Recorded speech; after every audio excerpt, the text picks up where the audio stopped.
Good evening, I'm Chris Berg. Thanks for joining us on this, what is it, Tuesday, Monday? I don't even know anymore. Tonight's point of view topic, should we use military action in Syria or not? And what does it mean if we do? And what does it mean if we don't?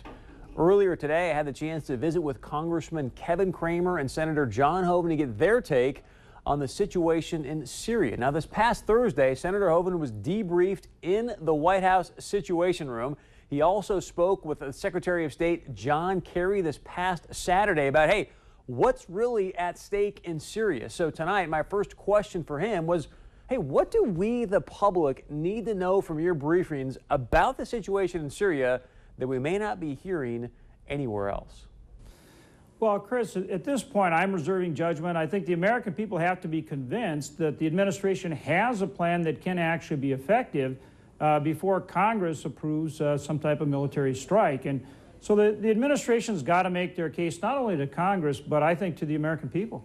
Well, look, I looked at Drudge Report earlier today. Over 500,000 votes there. 91% of the people are saying, no, we don't want any military action in Syria. So, again, my question to you is, what can you tell us from these debriefings from the higher-ups? I know there's obviously some confidential information, but what can you tell us that maybe we're not hearing that might help sway the American idea of going from no to yes? I think a lot of the information the public's getting, now not all of it in detail for reasons of protecting confidentiality, but first it appears obviously that chemical weapons have been used and that it is the Assad administration or government that has used it on its own people. The issue is, what do we do about it? What type of strike is the administration contemplating? Can it be effective? Furthermore, if Congress is going to approve any kind of strike, what exactly is the form of that resolution for approval?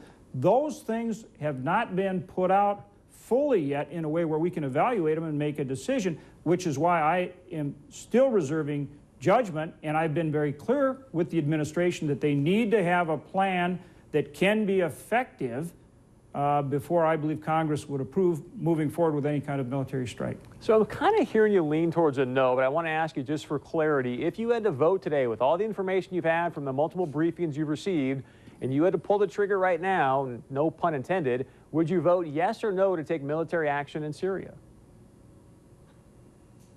At this point, I am not on board. The administration has to make the case that they have an effective plan, no boots on the ground, that we have allies that are working with us, that they can conduct a strike that is limited, that would degrade the Assad government capabilities, that would strengthen the Free Syrian Army, not some of the Islamist groups that are in there fighting. These are the things that have to be included in the kind of plan that they need to put forward and show Congress and convince Congress and convince the American people that this is something that should be done. So let me ask you this. You know the values of our nation, of America. How do you justify not taking action and give impunity to President Assad after using a weapon of mass destruction to kill innocent women and children? Well, again, the use of chemical weapons is abhorrent. And that's why we are looking at a military strike. But it has to be done right, and it has to involve all the conditions that I've outlined. We'll see if the administration is able to put together a plan to do that, and that's going to determine whether or not, in my opinion, the administration gets congressional approval and convinces the American people that it has the kind of plan that can be effective. So if there was a plan that you felt was effective, you would vote yes, correct?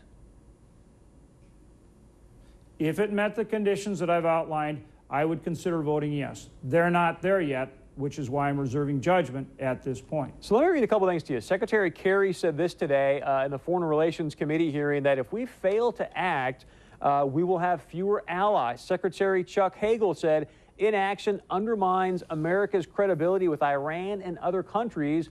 You're saying, hey, Chris, right now at this point, I'm saying don't act. Are you okay with us basically they're saying, hey, America is going to lose credibility in the Middle East if we don't do anything? I'm saying we better get it right.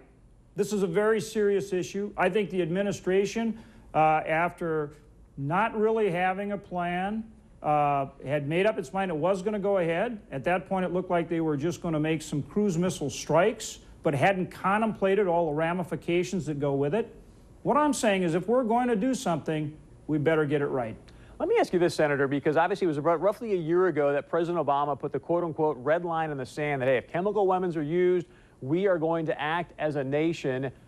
Why did Assad, in your opinion, wait until now or just recently to use these chemical weapons and not do it earlier? I asked that specific question when I was in one of the briefings that I've received. For example, when I was back in Washington, D.C.,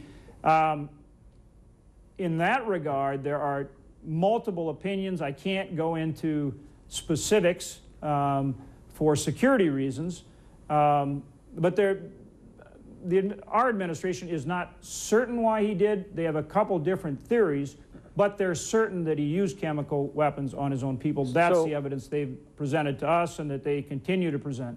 Let me share with you my theory. You tell me if this is one of the things discussed in the Situation Room or you can shoot holes through this, but I look at this and I think President Putin, or Putin, is using Assad almost as a puppet because of what happened with Snowden going from Hong Kong to Moscow. President Obama didn't do anything. We know how icy it was at the G8. You got the G20 coming up here in Russia in just literally a couple days. It feels to me like Putin said, you know what, President Assad, let's go push this red line. Let's see if Obama's really going to back up what he said or not. And if he doesn't, it's going to give me some clout and some leverage at this G20. What am I missing? Well, that is one of the very serious aspects of what we're dealing with here. This is a proxy war. You've got both Russia and Iran that are supporting the Bashar Assad regime with weapons, and in the case of Iran, with fighters sending the Republican Guard in, Hezbollah. So it's both weapons and actual fighters and training. So you've got a proxy war. You're right about that, which makes this a very concerning situation, very difficult situation for us. Furthermore, the problem that we have is what message is sent to Iran if we don't deal with Syria here. The problem is that the Obama has not had a clear foreign policy in this regard. That's what they're doing now, is developing a plan, and that's why I'm so adamant that they have to have a very well thought out plan for us to undertake any kind of strike, because we've got to know what we're doing and we've got to get it right. I want to ask you one more question, Senator. One of your colleagues, Senator Einhoff from Oklahoma, was on a Sunday talking show. He said this, and I want to get your thoughts on it, that General Martin Dempsey, the chairman of the Joint Chiefs of Staff, said we are putting our military on a path where the force is so degraded and so unready that it would be immoral to use force. Your thoughts on that? I am very concerned with sequestration about the impact on the military. And that's what Senator Inhofe, I think, is ultimately talking about, is we've got to make sure that as we prioritize spending and reduce spending at the federal level, that we make sure that we are supporting our military so that we have the capabilities, we have the training, we have the weapon systems we need to conduct, whether it's this type of military strike or whatever else we need to do. And I think that's what he's talking about, is making sure that we continue to provide that support for our military. Senator Hoeven, I've got roughly 60 seconds. Anything else that we as the public need to know or that you want to share with us, sir? I believe the administration has to continue to make the case for the American people as to both why we need to strike in Syria, and clearly it's the use of chemical weapons, but also that we have an effective plan to deal with it, that it's limited, that we don't have boots on the ground, and that we are working with our allies. Those are the kind of things that have to be put in place before Congress provides approval for any kind of strike in Syria. Two very quick questions. I need yes or no answers. One, does Congress approve military action in Syria, yes or no? Too soon to say, but only if the conditions I outlined, I believe, are met. So let's say it's no. Does President Obama, and you've been in the Situation Room, obviously you've got some insight on this, does President Obama, even though Congress says no, do you feel he still uses military force in Syria?